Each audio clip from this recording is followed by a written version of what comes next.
फिलहाल अगर बात करी जाए तो नेपाल की कम से कम 20 से 25 परियोजनाओं या फिर ऐसे कहें कि प्रोजेक्ट्स पर रोक लग चुका है। वजह यह है कि एक बड़ी अमाउंट के अंदर अमेरिका ने इनकी फंडिंग रोक दी है और सिस्टम अब गड़बड़ाता हुआ भी नजर आ रहा है। ग्रोथ अगर बात करी जाए इस बजट की तो बहुत ज़्यादा हम कह सकते हैं 46.12 अरब रुपए का ये बजट है। नमस्कार, मैं पीएम डीएनए सिंह और आप देख रहे हैं कमाल यार। इस वीडियो में कंप्लीट बात करेंगे, वीडियो के अंत तक बने रहिए और अगर आप चैनल पे नए हो तो चैनल को सब्सक्राइब करके बेल आइकन दबा लीजिए ताकि आपको अगला अपडेट भी सबसे पहले मिल सके। चलिए वीडियो को शुरू करते हैं। दोस्तों, मैं आपको बता दूं कि पंचबोल और हायरगबग ने पिछले 6 सप्ताह में ट्रंप प्रशासन द्वारा समाप्त की गई कई परियोजनाओं की सूची नेपाल ने जारी करी है। संयुक्त राज्य अमेरिका से प्राप्त विभिन्न मीडिया रिपोर्ट के अनुसार नेपाल के विकास प्रयासों में बड़ा झटका यहां पे देखने को मिल रहा है। 46.12 अरब रुपए, जिसका आप रुपए में डॉलर्स में यहां पे अंदाजा लगा सकते हैं कि कितने ज्यादा रुपए हो सकते हैं। और इसके साथ साथ यहां पे 34 ऐसी यूएसआईडी परियोजना को स्थायी रूप से समाप्त करने का भी कार्य किया है, जिसमें अगर बात करी जाए इस राशि की तो 1 अरब 74 करोड़ 255 लाख के अराउंड यहां पे ये रकम बैठती है, जो कि डॉलर यूएसआईडी मुख्यालय से भेजे जाने की बातें थी लेकिन अब नहीं आने वाली। इसके साथ साथ 500 मिलियन डॉलर की प्रतिपूर्ति खरीद और बिक्री पर ही प्रभावित हुई है।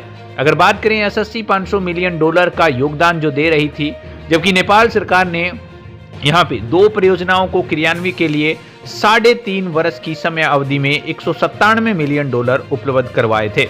इन संख्याओं की कोई स्वतंत्र पुष्टि नहीं है, इसलिए ऐसा क्योंकि यूएसआईडी के अधिकारी वरिष्ठ कर्मचारी या तो छुट्टी पर हैं, उन्हें यूएसआईडी समर्थन में ट्रंप प्रशासन की वैश्विक समीक्षा में नेपाल छोड़ने के लिए कहा गया है। लेकिन 2 अमेरिकी समाचार अपडेट्स की बात करें, जिसमें आउटलेट और यहाँ पे पंचबोल और हायरबर्ग के पिछले 6 सप्ताह में नई अमेरिकी प्रशासन द्वारा समाप्त की गई परियोजनाओं की सूची प्रकाशित की है, जिसके बाद से ऐसा प्रतीत होता है कि नेपाल के अंदर बहुत बड़े प्रोजेक्ट जो कि कहीं न कहीं समाप्त होते हुए नजर आ रहे हैं।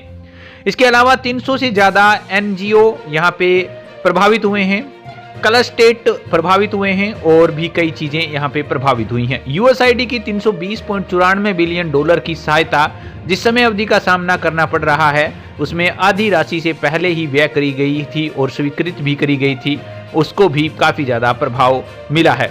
राशियों की अगर बात करी जाए तो मास्क ने स्वामित्व वाले सोशल मीडिया प्लेटफॉर्म MX पर एक पोस्ट किया और अब रद्द किया है कि 5200 अनुबंधों के अरबों डॉलर यहाँ पे खर्चे जा चुके हैं।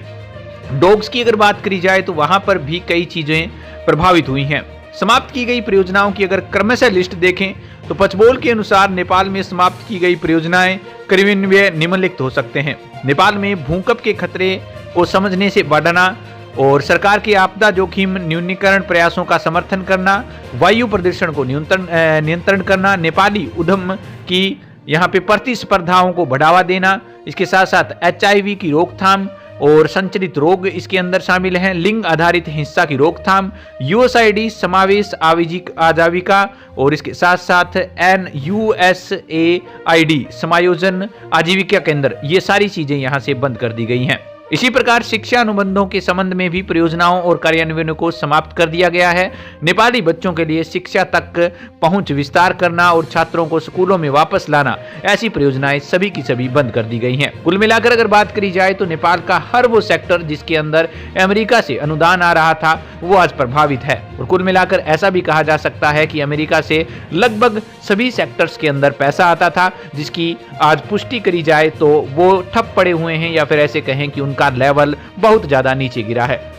कहीं न कहीं देखा जाए तो इनमें से बहुत सारा पैसा खाया जा रहा था, ऐसी यहाँ पे अमेरिका की मानना है और इसलिए ही यूएसआईडी को बंद करने का फैसला लिया गया है।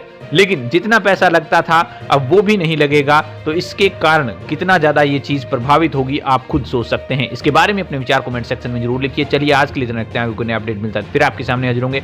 वीडियो को लाइक कीजिए, शेयर कीजिए और अगर आप चैनल पर नए हो चैनल को सब्सक्राइब करके बेल आइकन दबा लीजिए ताकि आपको पूरा अपडेट भी सबसे पहले मिल सके।